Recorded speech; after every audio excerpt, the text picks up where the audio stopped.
हरि ओम।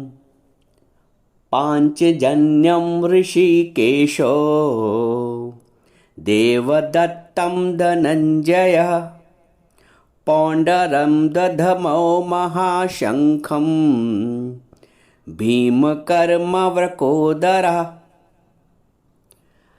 गीता मेरे लिए इस सत्संग श्रृंखला के अंतर्गत अभी हमने महाभारत के युद्ध की पृष्ठभूमि को समझा।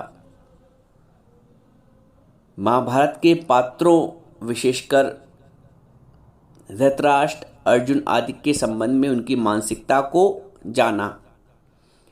मानसिकता के कारण ही कलह है। नकारात्मक मानसिकता और मानसिकता का भाव उत्पन्न कहाँ से होता है? घर में अगर 4 सदस्य हैं, जिस व्यक्ति में मैंपन का भाव अधिक है, उस व्यक्ति में मेरापन का भाव भी उतनी ही मात्रा में होगा। जिस व्यक्ति में मैंपन, वो किसी भी रूप में हो सकता है। एक तो मैंपन सबसे बड़ा यह है कि मैं हूं।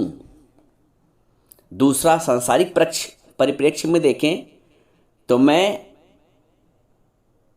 मेहनती हूं, मैं सुंदर हूं, मैं धनवान हूं, मैं बुद्धिमान हूं, मैं सबको साथ लेकर चलती हूं। किसी भी प्रकार का अहंकार हो सकता है। को जिस व्यक्ति को जिस रूप में अहंकार है, उस रूप में विकार की उत्पत्ति होती है।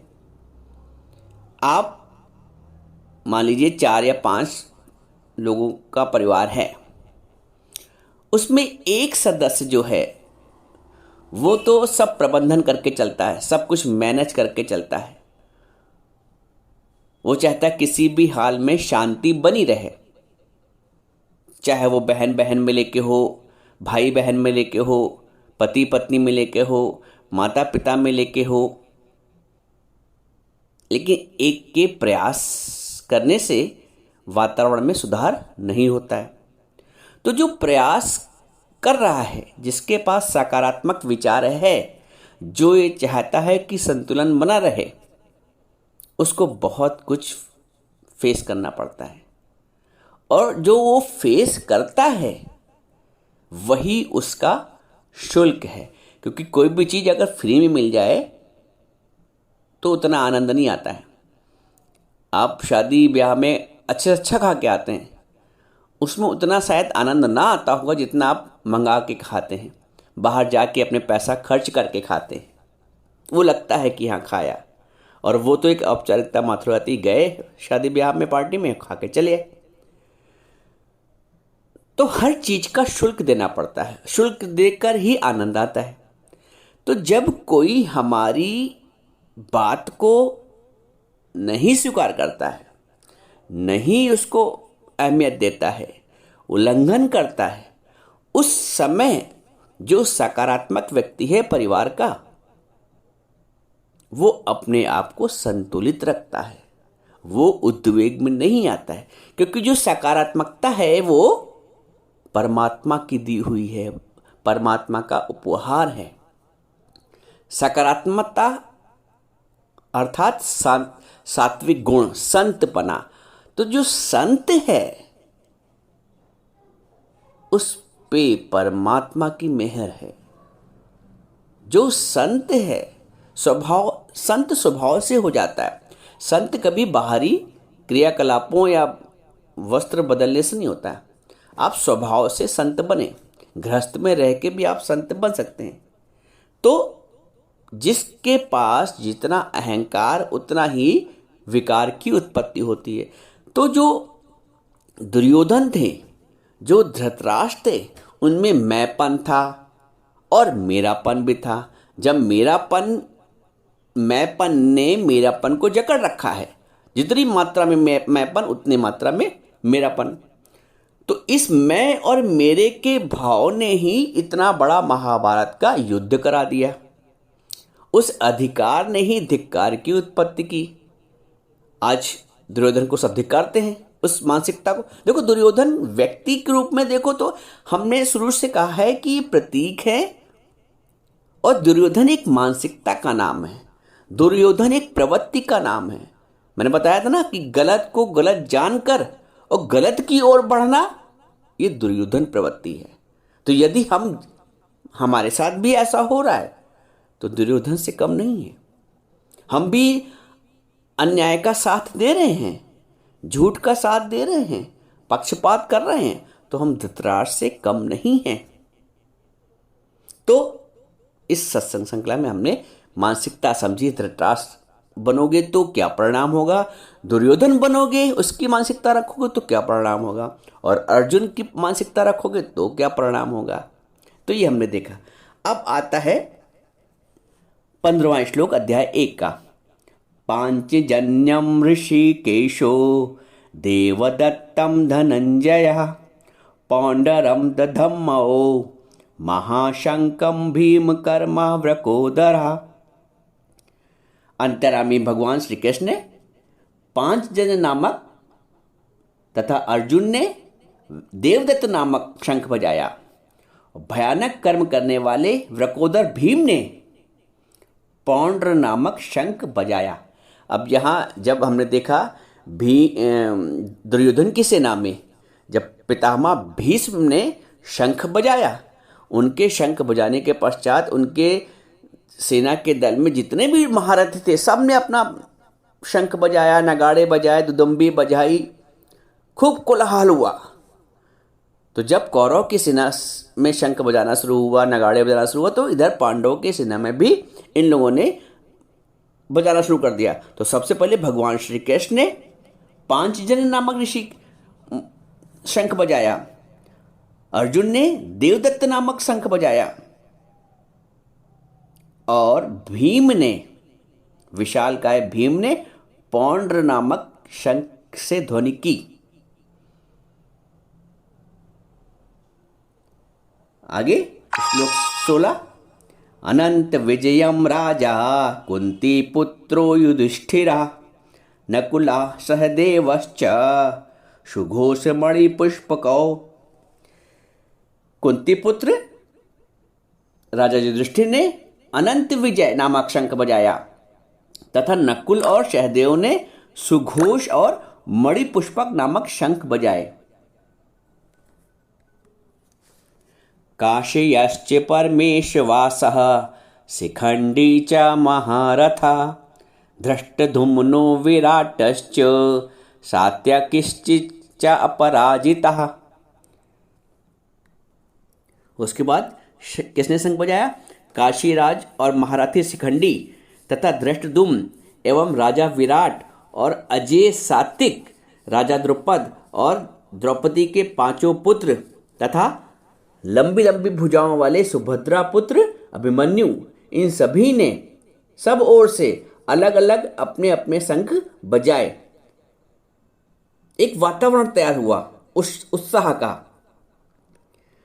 शिखंडी ने अपना बजाया था, काशी नरेश ने अपना बजाया, राजा विराट ने अपना शंख बजाया, द्रौपदी के 5 पुत्र ने अपने अपने शंख बजाए, अभिमन्यु ने अपना शंख बजाया। आपको थोड़ा सा शिखंडी के बारे में भी बता दें। जो शिखंडी थे ये बहुत महारथी थे, बहुत शूरवीर थे। ये पहले जन्म में स्त्री थे। काशीराज की कन्या अम्बा इनका नाम था अम्बा। तो पहले जन्म में स्त्री थे और इस जन्म में राजा द्रुपद को पुत्री रूप में प्राप्त हुए थे। पहले जन्म में शिखंडी थे और इस जन्म में भी राजा द्रुपद को पुत्री रूप में प्राप्त हुआ था। आगे चलकर यही शिखंडी स्थूणाकर्ण नामक यक्ष से पुरुषत्व प्राप्त करके पुरुष बना। एक यक्ष थे स्थूणाकर्ण, इनसे पुरुषत्व प्राप्त किया और इनसे भीष्म जी को अपने प्राणों का खतरा था।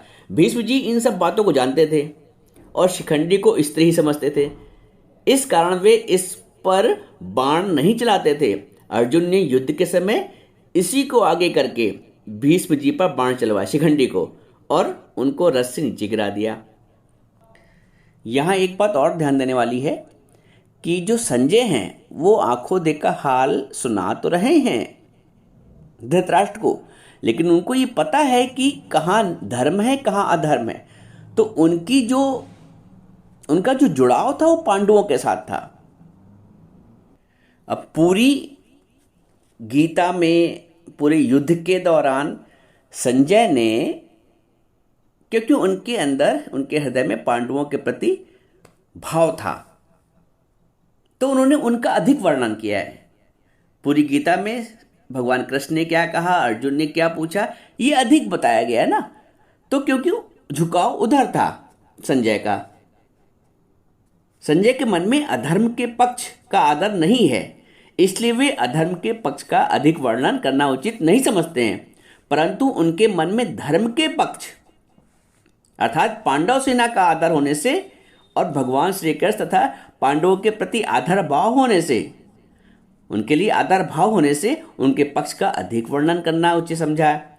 और इसीलिए हमें भगवान के मुख से जो गीता का प्रवाह हुआ है, अर्जुन के संशय जो निकले हैं, उनका अधिक विस्तार से वर्णन किया उन्होंने। आगे श्लोक 19 कहता है कि पांडव सेना के शंखों के उस भयंकर शब्द ने आकाश और पृथ्वी को भी गुंजाते हुए अन्यायपूर्वक राज हड़पने वाले दुर्योधन आदि के हृदय विदीर्ण कर दिए। सा घोषो धार्तराष्ट्राम हृदयानि व्यदारयत नभश्च पृथ्वीं चैव तुमुलो व्यनूनादयन। हृदय विदीर्ण हो गया, इतना शोर हुआ, क्योंकि जहां अधर्म है, जहां अन्याय है, वहां कमजोरी है, वहां भय है। तो इतना बजा उधर से भी शंख और नगाड़े और दुदुम्भी, लेकिन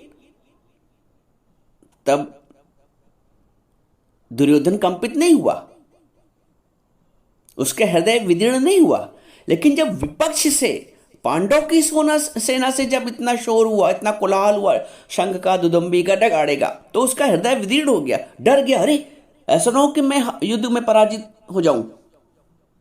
तो अन्याय, अधर्म, अनीत को सदैव अपनी पराजय का भय बना ही रहता है और अंततः पराजय होती भी है। इसलिए हम घर में यदि अन्याय को महत्व दे रहे हैं, अधर्म को महत्व दे रहे हैं, अनीत को महत्व दे रहे हैं, पक्षपात को महत्व दे रहे हैं, तो एक दिन पराजय निश्चित है। इसलिए जो परिवार में अगर 4, 5, 6 जितने भी सदस्य हैं कुनबे में, सब में समन्वय की वृत्ति हो। दुर्योधन के हृदय विदीर्ण होना इसी बात का संकेत करता है। इसी से हमें सीखना है, इसी से हमें सबक लेना है। इसलिए मैंने कहा कि गीता अध्ययन नहीं, अनुभव कराती है, अनुभव से ही सीखा जाता है। इस तरह दोनों सेनाओं ने अपनी अपनी तरफ से युद्ध आरंभ करने की युद्ध घोषणा की, युद्ध घोष किया। अब ये जो युद्ध घोष है, ये हमारे अंदर भी दिन भर चला करता है। दिन भर धर्म और अधर्म कुश्ती लड़ते हैं, दिन भर न्याय और अन्याय कुश्ती लड़ते हैं, दिन भर पक्षपात कुश्ती लड़ता है, दिन भर युद्ध चलता है। आपने अगर ज्ञान का पक्ष लिया है, आपने कृष्ण को अपना बनाया है, आपने गुरु का साथ लिया है, तो आप उस अधर्म से बच जाते हैं, उस अन्याय से बच जाते हैं, क्योंकि गुरु आपको समभाव देता है, समदृष्टि देता है। और जिसके पास समभाव है, समदृष्टि है, उसी के पास शांति है।